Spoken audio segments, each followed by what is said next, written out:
Hello friends, hope all of you are doing well. In today's session, we're going to discuss a topic which is very important for short note purposes from your literary criticism and theory, that is your MEG5 paper.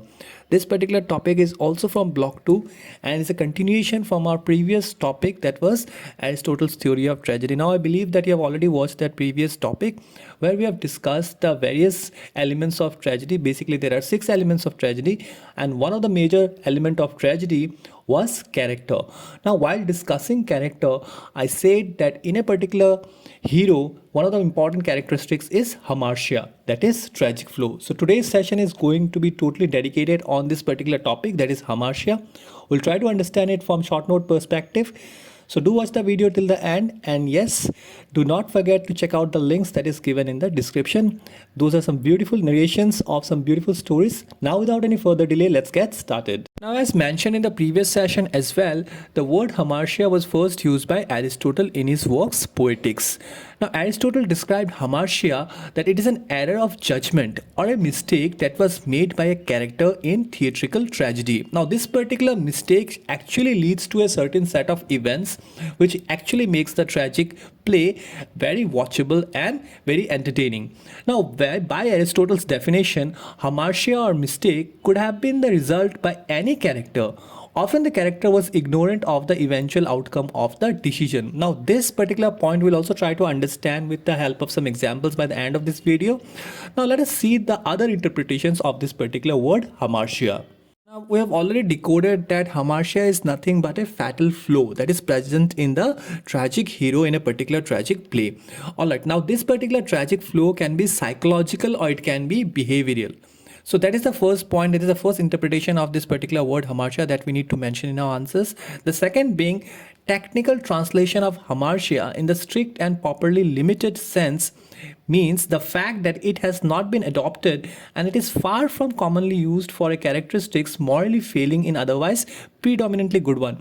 With this particular point we understand that the hero in that particular theatrical tragedy is not a bad one in nature. Okay, that person is morally good, he believes in the right one, he believes in the right sense of duty or the right sense of act, but unfortunately without knowing, okay, being ignorant of the eventual outcome of his decision, he commits that particular flaw or that particular mistake which leads to hamartia. Okay, that particular mistake in itself is called hamartia. Now with this third point, we'll try to understand more about hamartia and how it can be defined.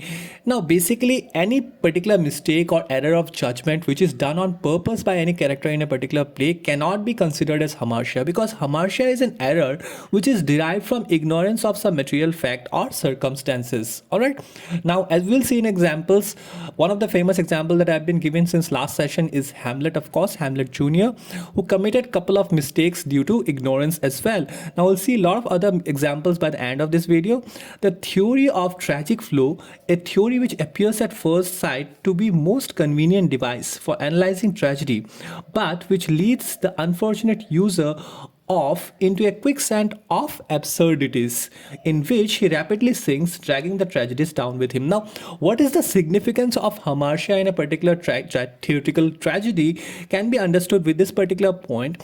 That means when hamartia happens, that means that it's being led, the particular protagonist is being led to hamartia, being correct as a he is being led to an error of judgment, then what happens is that he is quickly entangled within a lot of confusion, okay, and it creates a lot of absurdities around him, and in that particular quicksand of absurdities he rapidly sinks. That means it leads to his downfall, all right, dragging the tragedies down with him. So eventually what happens is that hamartia is a particular entity in a particular tragedy which leads to the downfall of the protagonist in particular.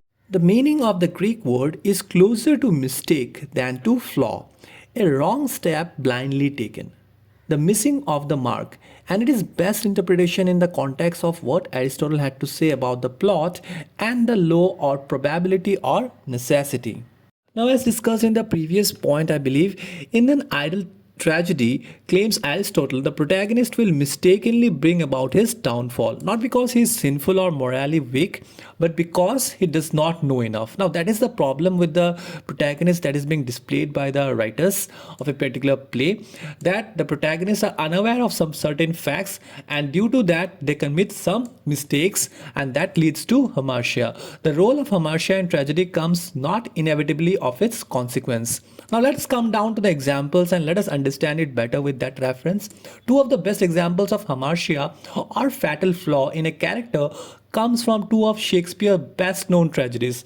Now, when we discuss about tragedies, it is incomplete to complete the session without mentioning Shakespeare's famous tragedies. Now, one of that obviously being Othello. Now, in the case of Othello, he was jealous and a proud man, and Iago was able to exploit these traits until they eventually brought his downfall. Now, one more play that was about Macbeth. Now, in case of Macbeth, it was seen that he was overly ambitious man, okay, who used murder to achieve his success and was ultimately haunted by his actions.